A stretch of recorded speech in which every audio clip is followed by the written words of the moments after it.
President Trump was sending mixed messages to the FBI today as he departed the White House. The president criticized the FBI over new revelations surrounding the Russia investigation. Here's what he had to say about newly released text messages from an agent who had been working on the Russia probe, in which he criticized then-candidate Trump. We're going to rebuild the FBI. It'll be bigger and better than ever. But it is very sad when you look at those documents, and how they've done that is really, really disgraceful. And you have a lot of very angry people that are seeing it. It's a very sad thing to watch, I will tell you that. And I'm going today on behalf of the FBI, their new building. And you know, but when everybody, not me, when everybody, the level of anger at what they've been witnessing with respect to the FBI is certainly very sad.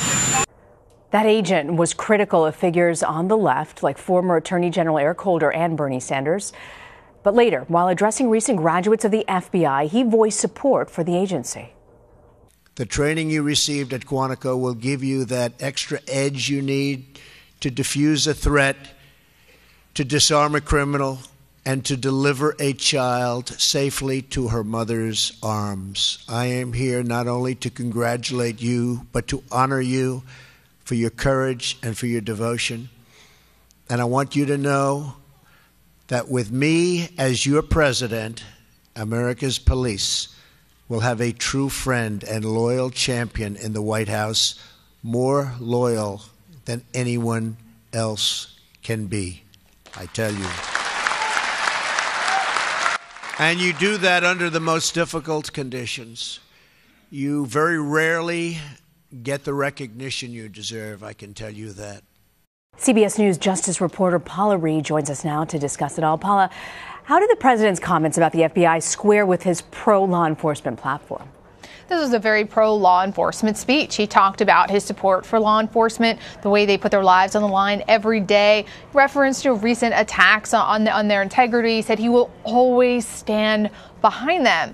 But, Rena, just about an hour before he gave this speech, he was attacking the FBI. He called them disgraceful. He says he wants to rebuild them. So the question is, how do you square his pro-law enforcement platform with these attacks on the Federal Bureau of Investigation? And the question is, can you be pro-law enforcement if you are consistently attacking the FBI?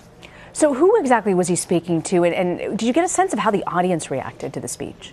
Well, we were speaking to a group of local law enforcement officials who come to do this FBI program. It's sort of a master's degree program for law enforcement officials around the world, across the country.